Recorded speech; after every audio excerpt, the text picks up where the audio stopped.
আপুনি গা ধুই থাকোঁতে কেতিয়াবা কাণৰ ভিতৰত পানী সোমাই গৈছিল নেকি? আৰু পানী সোমাই পেলাই এসপ্তাহৰ পৰা 10 দিনলৈকে আপোনাৰ কাণখন বন্ধ হৈ আছিল নেকি?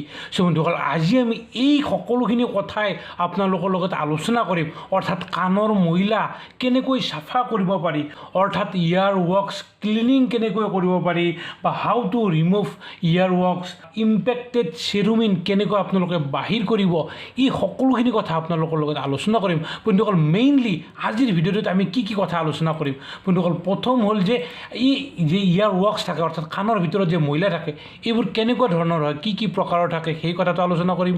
ইয়াৰ পিছত আমি আলোচনা কৰিম ইয়াৰ চিকিৎসাৰ কথা, কি ঔষধ দিব লাগিব, কেনেকৈ আপোনালোকে ইয়াৰ ৱৰ্কছবিলাক অৰ্থাৎ এই যিবিলাক কাণৰ ময়লা থাকে কেনেকৈ চাফা কৰিব সেই কথাটো আলোচনা কৰিম।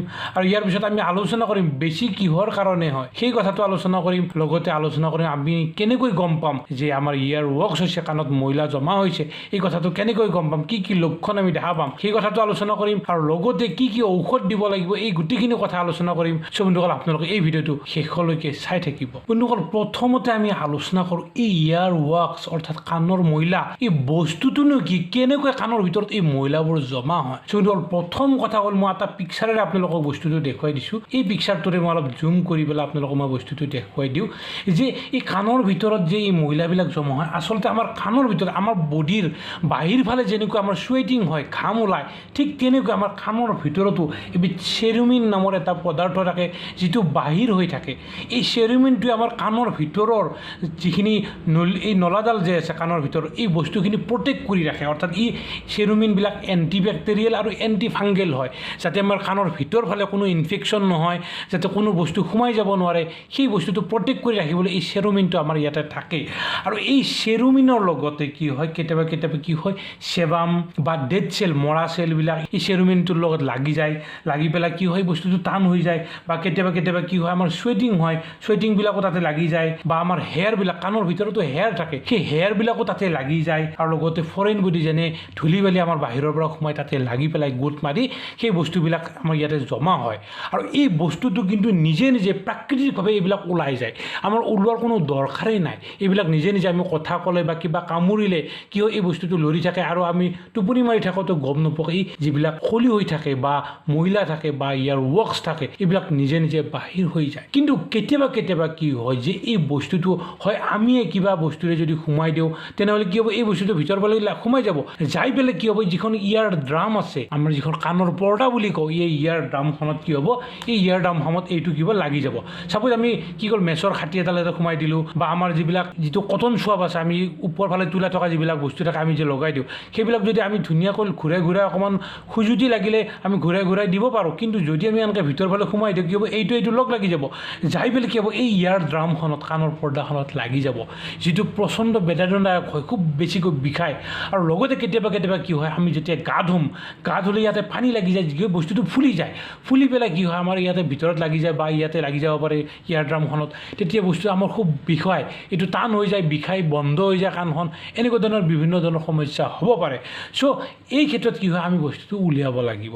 এনে কিন্তু নিজে ওলাই যায়, কিন্তু যদি ফুলি যায় বা এই বস্তুটো বেছিকৈ ব্লক হৈ যায়, সেই ক্ষেত্ৰত কি হয়, এইটো আমি উলিয়াব লাগিব।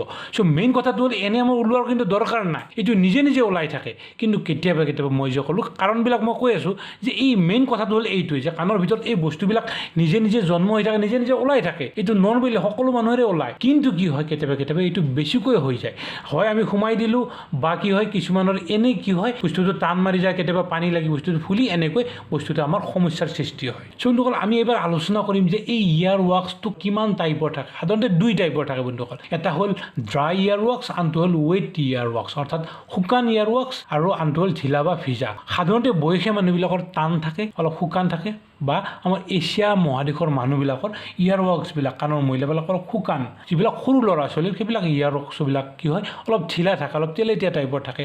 আপোনালোকে নিশ্চয় দেখিছে যে সৰু ল'ৰা ছোৱালীবিলাকৰ মাকবিলাকে উলিয়াই থাকে, আপোনালোকে দেখিছে যে ইয়াৰ ৱৰ্কছবিলাক খুব কোমল ধৰণৰ হয়, বা অলপ ঢিলা টাইপৰ বা অলপ তেলেতীয়া টাইপৰ হয়। চ' এইটো আপোনালোকে নিশ্চয় দেখিছে, এই দুটাই টান আৰু ঢিলা এই দুটা টাইপৰে থাকে।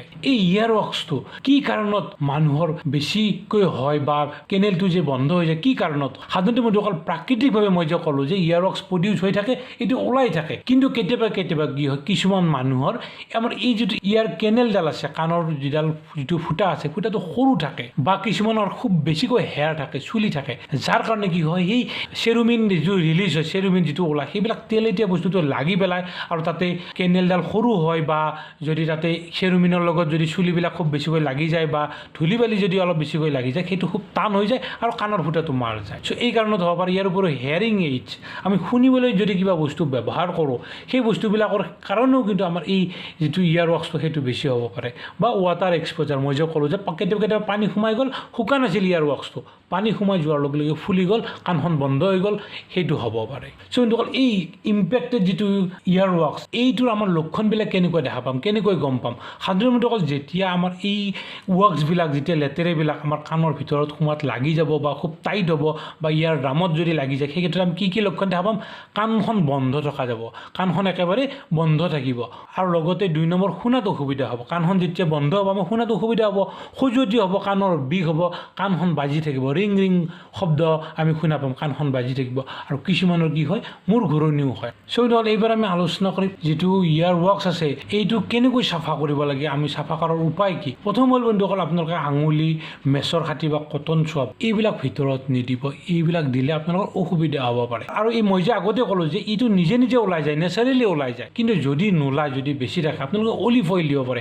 1 টোপ বা 2 টোপ অলিভ অইল আপোনালোকে ৰেগুলাৰ একদিন ৰাতি দি থৈ দিয়ক, 7 দিনমান দিয়ক, আৰু ই লাহে কোমল হৈ আপোনালোকৰ এই ইয়াৰ ৱাক্সবিলাক ওলাই যাব। ইয়াৰ উপৰিও হাইড্ৰজেন পেৰক্সাইড বহুতেই দিয়ে, কিন্তু বহুতে তাত ভালো কাম কৰে, কিন্তু ই হয়তো আপোনালোকক ইৰিটেশ্যন কৰিব পাৰে। আপোনালোকে অন্য এটা 2টা ঔষধ আছে, চেৰুক্লিন বা ক্লিয়াৰ ৱাক্স, এই 2টা ড্ৰপৰ ভিতৰত কোনোবা এটা আপোনালোকে দিব পাৰে। এই 2টা দিলেও আপোনালোকৰ এই ৱাক্সবিলাক কোমল হৈ যাব আৰু আপোনালোকক ওলাই যাব।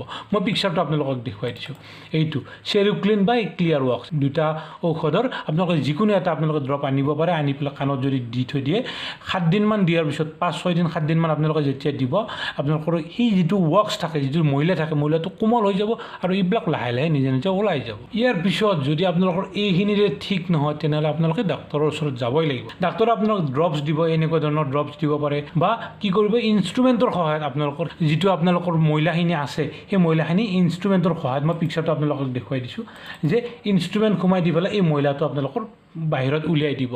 বা কিছুমানে চিৰিঞ্জিঙো কৰে, চিৰিঞ্জৰ সহায়ত কি কৰিব, জোৰকৈ পানী সোমাই দিব, দিলে কি হ'ব, লাহে এইটো ময়লাটো বাহিৰত ওলাই যাব। কাণৰ ডক্তৰে আপোনালোকক কি কৰিব, কেমেৰাৰ সহায়ত চাব, ইনষ্ট্ৰুমেণ্ট থাকিব, ইনষ্ট্ৰুমেণ্টেল ধুনীয়াকৈ লাহে ওলাই দিব। গতিকে যদি আপোনালোকে সেইখিনি কৰাৰ পিছতো যদি নোলায়, তেনেহ'লে আপোনালোকে ডাক্তৰৰ ওচৰত যাবই লাগিব। চ' বন্ধুসকল, এই ভিডিঅ'টোৰ শেষত মই আপোনালোকক এইটোৱে ক'ব বিচাৰিছোঁ যে যদি আপোনালোকে আমাৰ এই চেনেল এতিয়ালৈকে ছাবস্ক্ৰাইব কৰা নাই, তেনেহ'লে এতিয়াই ছাবস্ক্ৰাইব কৰক, কাৰণ এই মেডিকেল ৰিলেটেড এনেকুৱা ধৰণৰ তথ্য মই সদায় আপোনালোকক দি থাকোঁ।